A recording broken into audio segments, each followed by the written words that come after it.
اللہ الرحمن الرحیم۔ سورہ آل عمران کی آیت نمبر 37 اور 38 ہے۔ حضرت عیسیٰ علیہ السلام کی والدہ محترمہ حضرت مریم سلام اللہ علیہا، ان کی ولادت اور پیدائش کا تذکرہ ہے۔ حضرت مریم کی والدہ نے نظر مانی تھی اللہ پاک سے کہ میرے پیٹ میں جو بچہ ہے جب یہ پیدا ہوگا تو میں بیت المقدس کی خدمت کے لیے اور عبادت کے لیے اس کو وقف کروں گی، دنیا کا کوئی اور کام اس سے نہیں لوں گی۔ شوہر فوت ہو گئے جو بیت المقدس کے امام تھے حضرت عمران، بعد میں یہ بچی پیدا ہوئی اور دل میں یہ تھا کہ بیٹا ہوگا تو بیت المقدس کی خدمت کرے گا، عبادت کرے گا، وقف کر دوں گی۔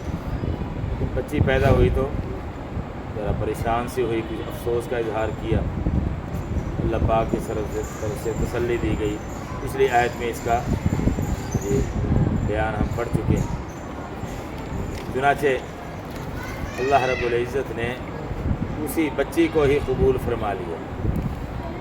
جب یہ بچی پیدا ہوئی، حضرت عیسیٰ علیہ السلام کی جو والدہ ہیں، بعد میں والدہ بنی ہیں حضرت مریم، بچی پیدا ہوئی تو ان کی والدہ حضرت حنہ بنت یعقوب وہ ان کو کپڑے میں لپیٹ کر بیت المقدس میں لے گئیں۔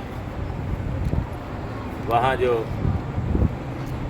بیت المقدس میں عبادت کرنے والے، خدمت کرنے والے، نگرانی کرنے والے، انتظام کرنے والے حضرات تھے، ان کے سردار تھے حضرت زکریہ علیہ السلام جو اللہ کے پیغمبر بھی تھے، اور یہ اس بچی کے جو پیدا ہوئی ہے اس کے خالو بھی تھے۔ تو والدہ نے جا کے وہاں رکھ دیا، ان کے سپرد کر دیا، کیونکہ حضرت زکریہ علیہ السلام سردار تھے باقی سارے وہاں کے عبادت گزاروں کے اور انتظامیہ لوگوں کے، اس لیے انہوں نے یہ کہا کہ یہ بچی میرے حوالے کرو، میرے گھر میں اس بچی کی خالہ بھی ہے، اس لیے وہ مجھے گویا زیادہ حق حاصل ہے اس بچی کی خدمت کا اور پرورش کا۔ چنانچہ باقیوں نے کہا کہ ہم بھی یہ سعادت حاصل کرنا چاہتے ہیں، اتفاق نہ ہوا تو پھر قرہ اندازی ہوئی، اس کی تفصیل آگے آئے گی انشاءاللہ اگلی آیات میں۔ قرہ اندازی ہوئی تو قرہ نکلا حضرت زکریہ علیہ السلام کے نام، چنانچہ ان کے سپرد کی گئی یہ بچی۔ تو وہاں حجرے بنے ہوئے تھے، کمرے بنے ہوئے تھے عبادت کے لیے، خلوت میں عبادت کے لیے، تو ان میں سے ایک حجرے میں حضرت زکریہ علیہ السلام نے اس بچی کو رکھ دیا۔ اور بعض روایات سے یہ معلوم ہوتا ہے کہ شروع میں چند دن کسی دودھ پلانے والی عورت کو بھی مقرر کیا، لیکن پھر اس کے بعد دودھ پینے کی ضرورت نہیں پڑی، بڑی تیزی سے ان کی نشو و نما ہوئی۔ اللہ رب العزت نے جسمانی طور پر بھی، روحانی طور پر بھی بڑی تیزی سے ان کو ترقی عطا فرمائی۔ تو اس قبولیت کا ذکر ہے پہلی آیت میں، فَتَقَبَّلَهَا رَبُّهَا، بس قبول کر لیا اس کو، اس کو، اس بچی کو جو پیدا ہوئی، حضرت حنہ کے گھر میں جو بچی پیدا ہوئی، جو بعد میں یہ حضرت عیسیٰ علیہ السلام کی والدہ بنی ہے، نام کیا تھا؟ مریم۔ مجموعی طور پر قرآن و حدیث میں چند عورتوں کا بہت زیادہ مقام اور فضیلت بیان کی گئی، ان میں سے ایک حضرت مریم ہے اور ایک فرعون کی بیوی حضرت آسیہ جو ایمان لے آئی تھی۔ اسی طرح حضرت خدیجہ رضی اللہ تعالیٰ عنہ، یہ حضرت مریم کا ذکر تو قرآن میں آ گیا، فرعون کی بیوی آسیہ کا ذکر بھی قرآن میں ہے، اگرچہ نام نہیں ہے صراحتاً، لیکن یوں ہے کہ فرعون کی بیوی، فرعون کی بیوی سورۃ تحریم کے آخر میں اس کا تذکرہ ہے، مراد اس سے وہی حضرت آسیہ ہے، تو ان کا تو قرآن میں ذکر ہے۔ اور حضرت خدیجہ رضی اللہ تعالیٰ عنہ اور حضرت عائشہ رضی اللہ تعالیٰ عنہ اور حضرت فاطمہ رضی اللہ تعالیٰ عنہ۔ تو یہ چند مخصوص خواتین ہیں جن کی بہت زیادہ فضیلت بیان کی گئی ہے۔ باقی ان میں سے آپس میں کس کی زیادہ فضیلت ہے تو اس سلسلے میں کوئی یقینی اور قطعی طور پر فیصلہ کرنا مشکل ہے، اس لیے ہر ایک کی اپنی اپنی شان ہے، ہر ایک کی اپنی اپنی فضیلت ہے۔ کچھ لوگ حضرت عائشہ رضی اللہ تعالیٰ عنہ اور حضرت فاطمہ رضی اللہ تعالیٰ عنہ کا وہ تقابل کرنے لگتے ہیں کہ حضرت عائشہ میں سے اور حضرت فاطمہ میں سے ان میں سے زیادہ فضیلت کس کی ہے۔ تو بس اس میں احتیاط ہی بہتر ہے، کوئی تبصرہ نہ ہی کیا جائے، اللہ کے حوالے۔ ہر ایک کی اپنی اپنی فضیلتیں، نبی پاک صلی اللہ علیہ وسلم نے حضرت عائشہ کی بھی بہت فضیلتیں بیان فرمائی ہیں، حضرت خدیجہ کی بھی اللہ کا سلام آیا ان کو۔ یہ حضرت خدیجہ کی شان ہے، اللہ پاک کی طرف سے جبرائیل علیہ السلام ان کو سلام لے کے آئے۔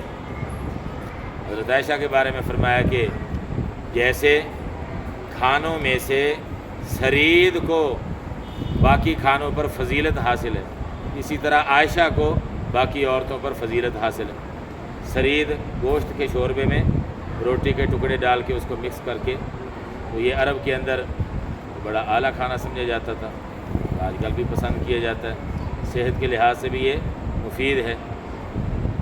تو یہ مثال دے کے حضرت عائشہ کی فضیلت بیان فرمائی، اور حضرت فاطمہ رضی اللہ تعالیٰ عنہ کے بارے میں فرمایا کہ یہ جنتی عورتوں کی سردار ہیں، سیدۃ النساء اہل الجنہ، جنت والے عورتوں کی یہ سردار ہوں گی۔ تو ہر ایک کی الگ الگ فضیلت ہے، اس لیے تقابل کے بغیر ویسے مجموعی طور پر کہہ دیا جائے کہ یہ بہت فضیلت والی خواتین ہیں، سب قابل احترام ہیں۔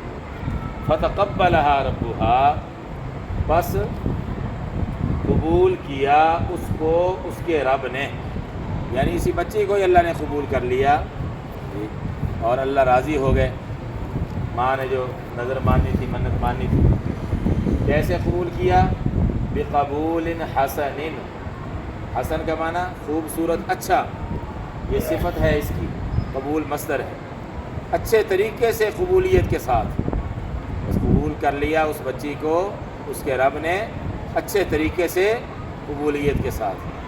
کہ ٹھیک ہے بیٹی ہے تو کوئی بات نہیں، اللہ نے فرمایا کہ ٹھیک ہے مجھے یہی، میں اسی سے راضی ہوں، اس کو قبول کر لیا اللہ پاک کے گھر میں حجرے میں عبادت کے لیے۔ چنانچہ بڑے ہو کے بھی پھر اسی طرح سے وہیں حجرے میں اکثر جو ہے وہ حضرت مریم اللہ کی عبادت میں مشغول رہتی تھی، نام ہی ایسا والدہ نے رکھ دیا، مریم کا معنی ہی عبادت گزار۔ وَأَنبَتَهَا،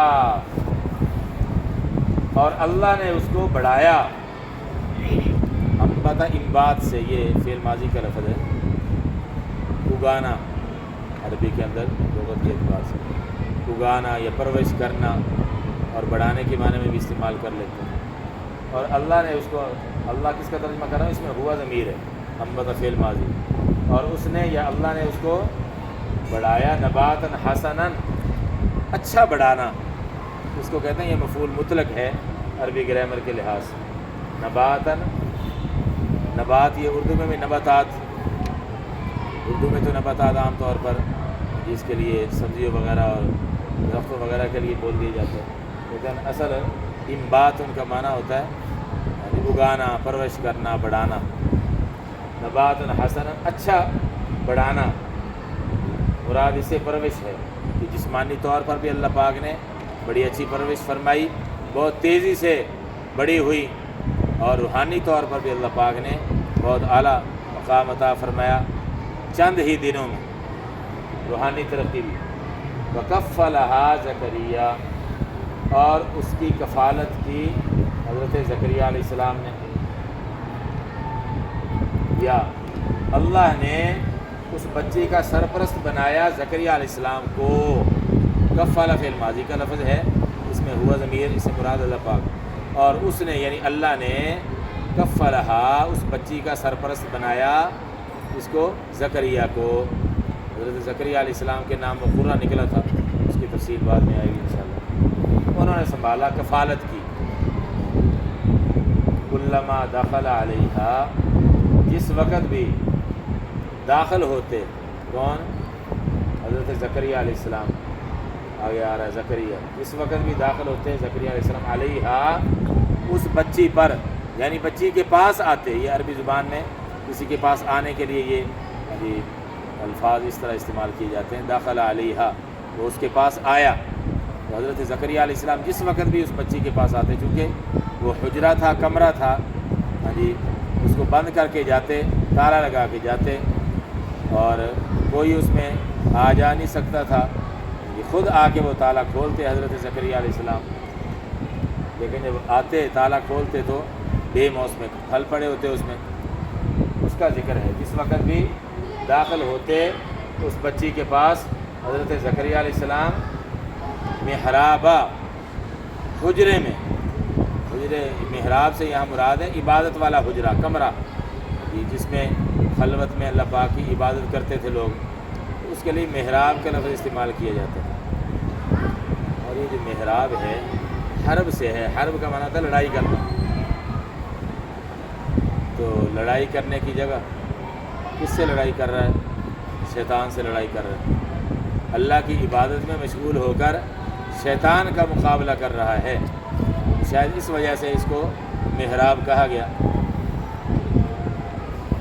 اور یہ جو محراب ہوتا ہے اس میں بھی گویا امام اکیلا ہی کھڑا ہوتا ہے، وہاں بھی خلوت تنہائی ہوتی تھی کمرے میں، حجرے میں، اس لیے اس کو محراب کہا جاتا تھا۔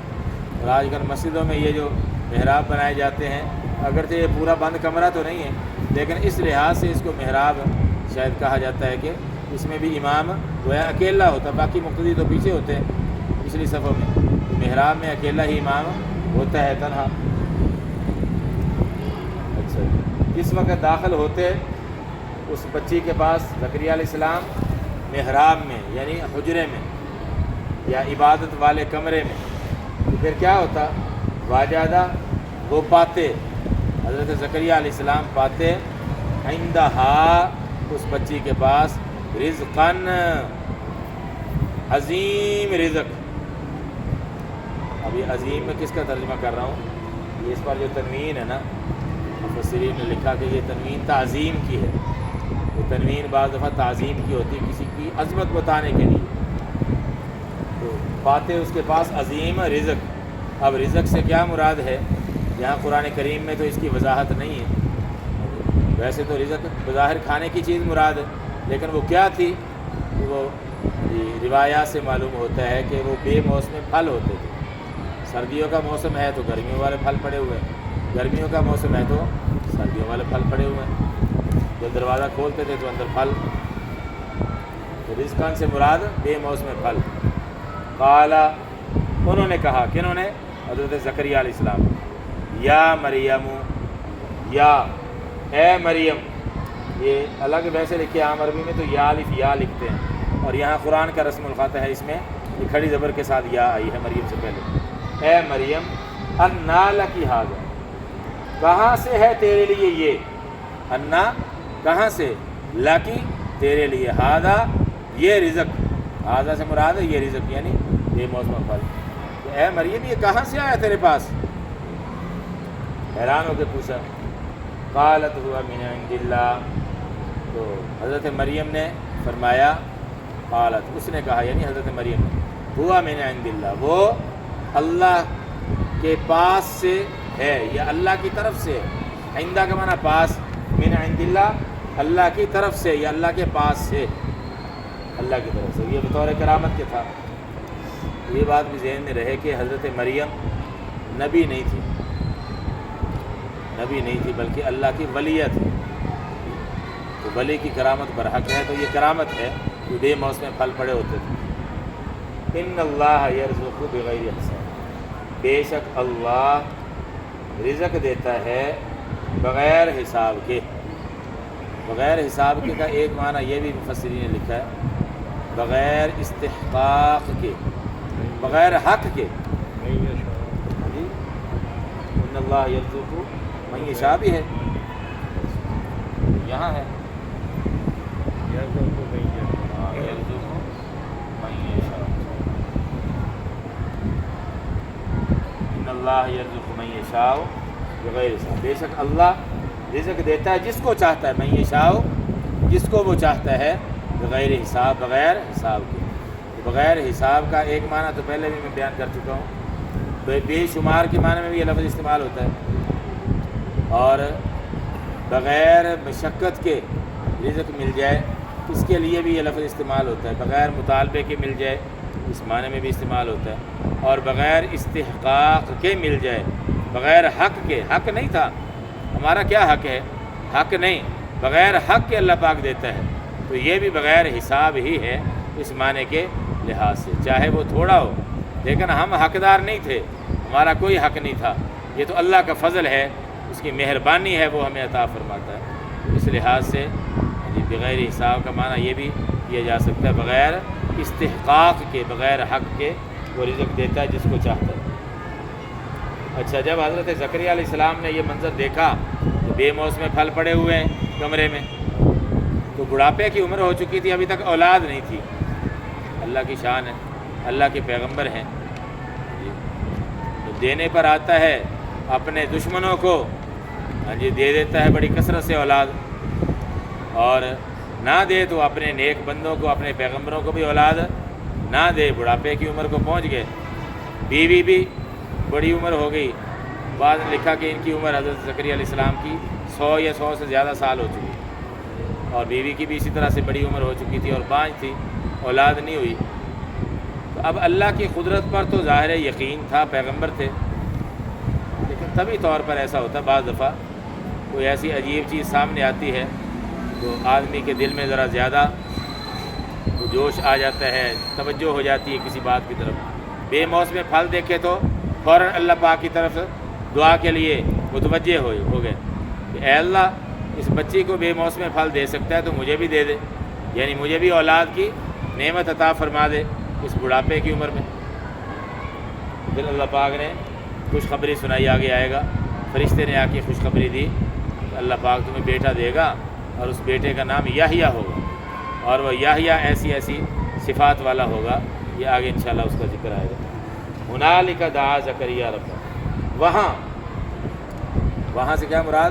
جب بے موسم پھل دیکھے تو وہاں دعا کی حضرت زکریا علیہ السلام نے اپنے رب سے، کیا؟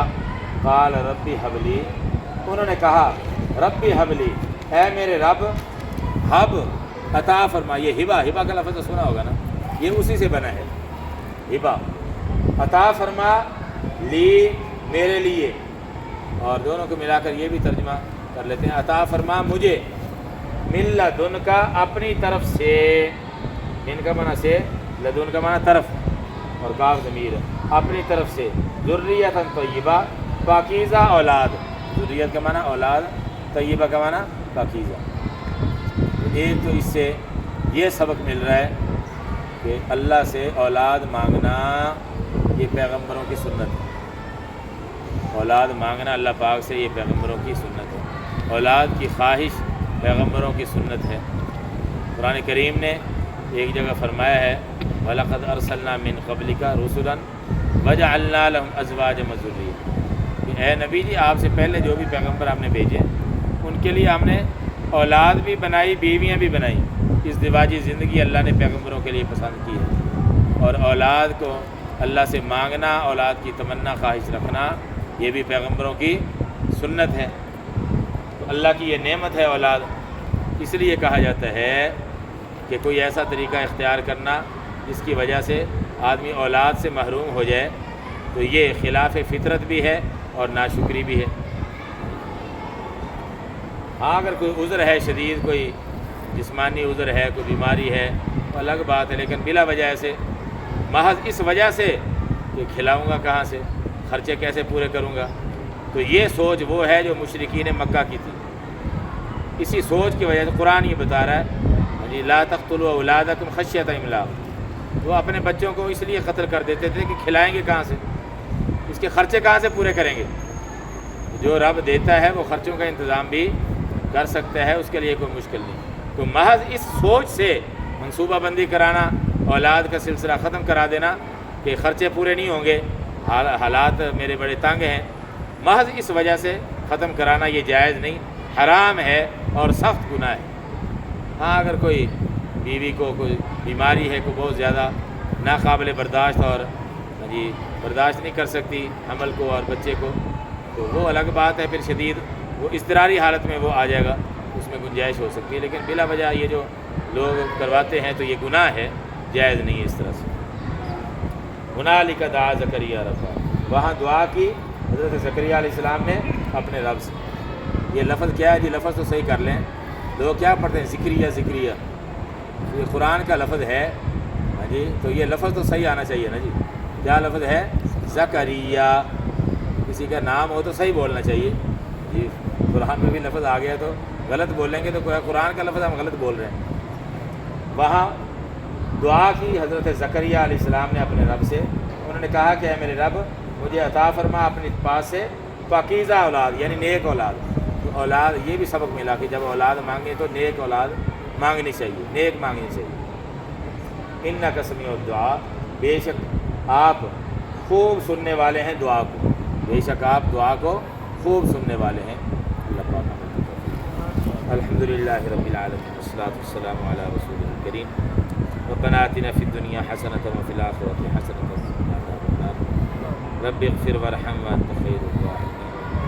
اللہم وفقنا لما تحب وترضى من القول والفعل والعمل والنیۃ والہدی انک علی کل شیء قدیر۔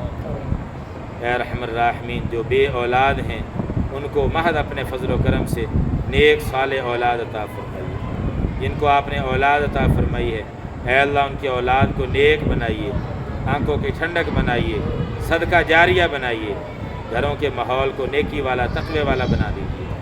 اے اللہ ہماری آنے والی نسلوں کو ہر قسم کے فتنوں سے، ہر قسم کے گناہوں سے، ہر قسم کی بے ایمانی والے کاموں سے، شیطانی کاموں سے محفوظ رکھیے۔ صلی اللہ تعالی علی خیر خلقہ محمد و آلہ و صحبہ اجمعین، آمین برحمتک یا